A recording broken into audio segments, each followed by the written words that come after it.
Hi, I'm William Tenholder. Welcome to my Masters 2000 series. And this is a beautiful game. It's a perfect game. Really, both played so well. And so let's go on with this amazing game.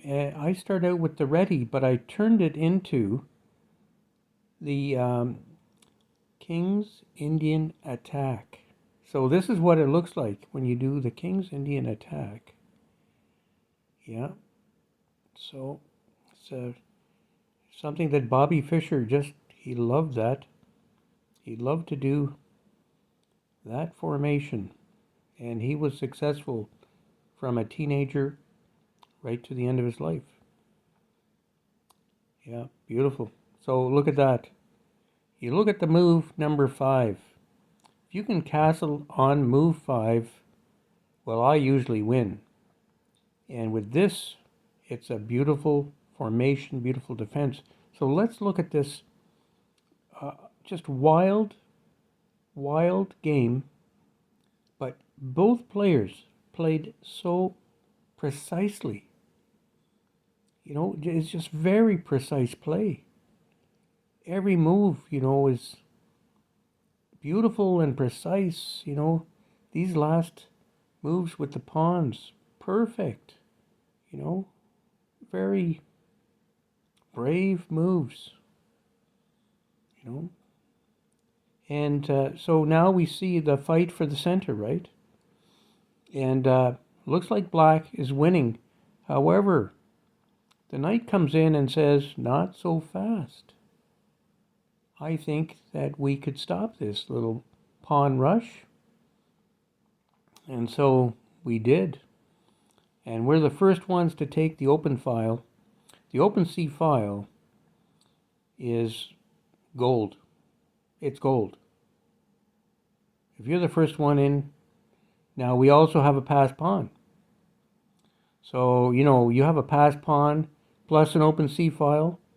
You'd like to think that you could maybe cash in on that. Well, we tried. And they had too many defenses for that pawn to get through. It was just not possible. They had a good strong center, and that's what a good strong center does for you, right? So we had to eliminate some pieces so that we can get an attack going on the king side. So this is how we're going to do it. It's going to be a two-way attack. This is beautiful. It's very precise.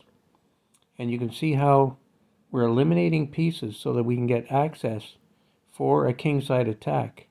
Now we've cleared the way for the queen. Very important. The queen now has a route onto G4, right? So check that out. That route to the queen to G4, that is extremely important. And so we're going to see we block out the other queen, preparing for queen to G4. And so this is part of a plan. Let them have the pawns, but we've got a plan of attack. Now we make use of the rook to C7. It's unopposed. We're going to sacrifice a few pawns. That's fine. But look what we get now. We have the two-way attack on the G7 pawn, which is the weakest pawn on the board. It's only protected by the king. So they do defend. However, we have an attack going, and look at this. Check on the king. Now, if the king does not move to G8, it's in big trouble. But the king does make the right move. So now, in order to get a successful attack here, we have to reorganize. And so the queen back to the very important G4 spot. Nothing's going to bother the queen there. And so now they want to march their passed pawn in. and this is a big threat.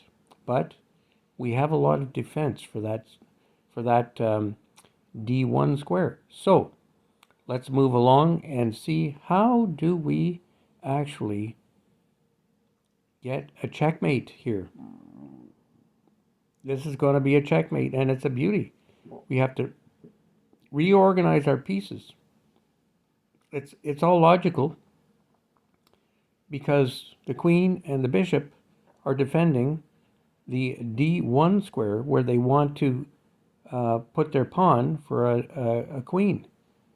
So now they want to come in and fortify, and we've got a surprise attack. Checkmate. Wow.